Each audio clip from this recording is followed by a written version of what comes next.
Conhece esse enorme complexo aqui, obra do escritório Ramos de Azevedo, que paira numa das regiões mais centrais de São Paulo? Pouca gente sabe, mas aqui foi o Asilo dos Expostos, no final do século XIX, quando o Pacaembu não era nem projeto de bairro. Não havia nenhuma casa aqui. Por isso, um sanatório nesse local. Mas ele está vazio desde 1996. Sua última utilização foi como FEBEM. Sim, por algum tempo abrigou aqui órfãos, crianças infratoras. Até o padre Júlio Lancelotti começou sua carreira de trabalho pastoral e humanitário aqui. Mas os vizinhos não gostavam dessa unidade da FEBEM, e nós sabemos o que acontece em São Paulo quando vizinhos de bairros nobres reclamam. O poder público atende. E está aqui hibernando, se desfazendo. Um patrimônio histórico grande, praticamente do tamanho do estádio do Pacaembu. Aliás, é um baita mirante para o estádio que está em obras. O então governador Mário Covas tentou vender esse complexo. Primeiro para o Colégio Rio Branco, que faria uma unidade aqui, e depois para a FAAP, que é quase vizinha. Mas os moradores bateram pé. Os moradores disseram aos jornais que haveria trânsito aqui, se virasse uma escola ou se virasse uma faculdade. Sabe, trânsito, aquela coisa tão rara em São Paulo, todo bairro tem, pode ter, mas que aqui não pode. Um bairro onde muitas casas têm 3, 4 carros na garagem, mas eles não querem trânsito. E desde 96, repito, 96, este imóvel não tem uso. Então, no episódio de hoje, vamos falar, afinal, o que fazer com esta joia do Pacaembu.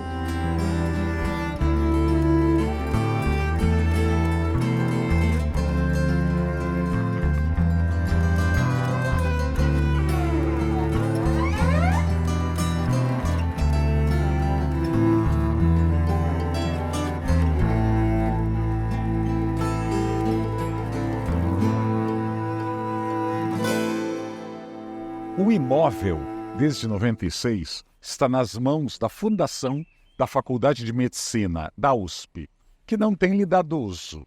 Nem na pandemia, quando foram colocadas aí tendas e locais de vacinação no Anhembi, no Ibirapuera, no próprio estádio do Pacaembu, esse lugar continuou intocado. A Fundação já tentou fazer aí 2 leilões para vender. Poucos interessados apareceram por uma razão um tanto óbvia. O imóvel foi tombado logo depois de a FEBEM ter deixado espaço. Então os moradores já queriam aí dificultar quem fosse instalar outro uso no imóvel. E ninguém vai comprar um imóvel sem saber se vai levar 10, 20 ou 30 anos para poder instalar um ar-condicionado, ou para mudar uma porta, ou para mexer numa entrada. E muitas vezes a nossa burocracia, que diz preservar um imóvel, faz de tudo para que ninguém queira preservar. Então, os leilões não têm funcionado e até usos temporários foram sendo aí desestimulados. No início dos anos 2000, teve até uma mostra de decoração aqui e os vizinhos foram contra.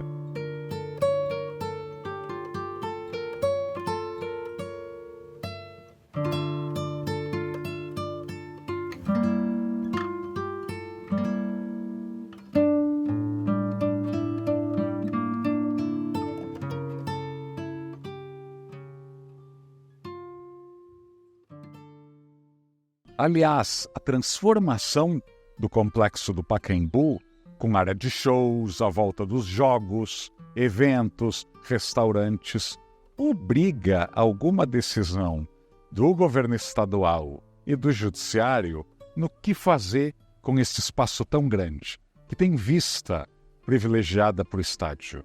Claro, porque o Pacaembu é um bairro tão habitado, tão carente, cheio de necessidades, que não tem lugar melhor para se criar um centro cultural.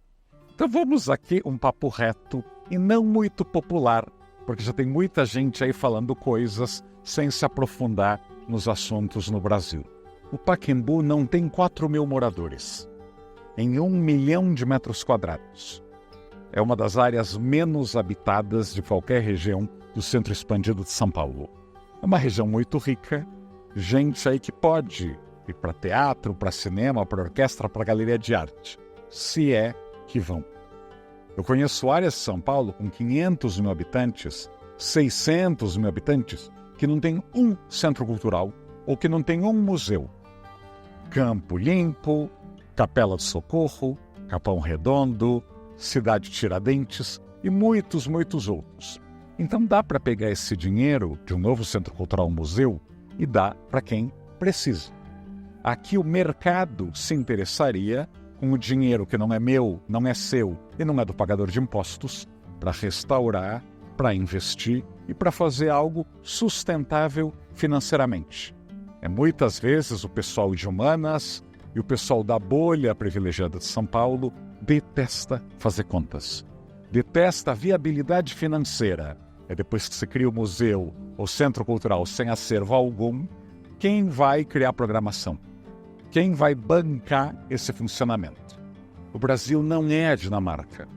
E mesmo na Dinamarca, espaços históricos sem uso em áreas centrais são transformados.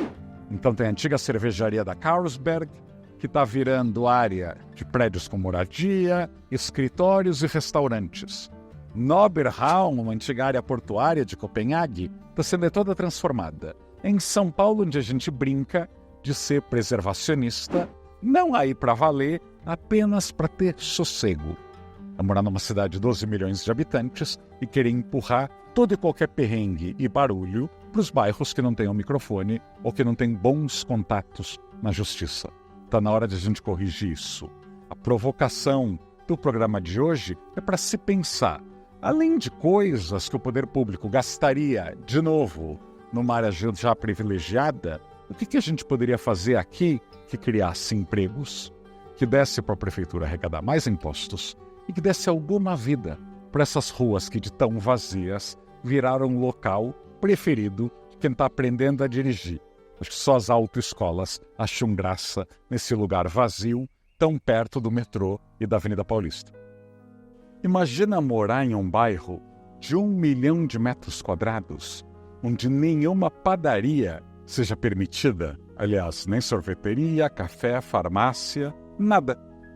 Muita gente que debate dias e dias e dias no antigo Twitter se privatiza ou não privatiza, se concede ou não concede, parece não entender o básico de como valorizar esses imóveis. Estamos cansados, aliás, de vendas com cartas marcadas, onde aparece um único candidato, um único comprador, e é vendido por um preço aí baixíssimo. Aqui é meio óbvio que é uma área central. A gente está a menos de 1 quilômetro da Avenida Paulista, a gente está do lado de um estádio que está passando por uma enorme transformação e tem uma estação de metrô nova ali na FAAP que vai ficar pronta algum dia. A gente sabe que em São Paulo o metrô chega, mas não se sabe quando. Então esta é uma área que vai se valorizar, mesmo que seja só por inércia. Agora, se o governo aprender a discutir de antemão com os órgãos de preservação histórica, com o DEFAT, com o PRESP, e já colocar uma lista do que pode e do que não pode, vai aumentar o número de candidatos a querer explorar este espaço. E aí o preço vai ser maior e até as condições de retorno à comunidade, seja em frequência, seja de impostos pagos. Então isso é importantíssimo. Há muita suspeita justificada sobre os órgãos de preservação de São Paulo, se A, são burocráticos e puristas, ou B, se são movidos aí por interesses escusos. Se eles indicam um arquiteto amigo ou arquiteta amiga, você tem um advogado que tomba ou destomba de acordo com o dinheirinho que recebe. Então o governo tem que, de fato, fazer com que esses órgãos trabalhem para valorizar e não para fazer esta propriedade hibernar. Um dos privilégios do canal São Paulo nas Alturas é fazer a gente refletir sobre a cidade que nós temos e por que ela é tão desigual. Imagina você no meio de Manhattan, em Nova York, ou no meio de Buenos Aires, entre a Recoleta e Palermo, ter um bairro só de casas, grandes, onde não mora quase ninguém e onde ninguém circula.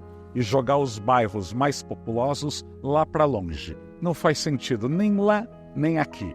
Assim como esse murão. Eu não conheço bairro seguro no mundo que tenha muros muito altos. Muro muito alto é um imã para problemas. Eu não estou falando apenas de descarte de lixo. Quero ver que pedestre à noite vai passear com o cachorro ou vai esperar em um carro de aplicativo com esse muro tão alto.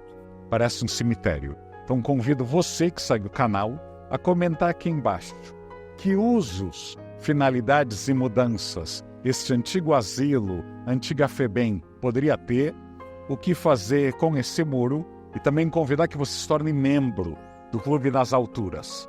É a melhor maneira de financiar e fazer crescer este raríssimo canal do YouTube brasileiro dedicado a cidades, arquitetura e urbanismo. Conto com vocês e até o próximo São Paulo nas Alturas.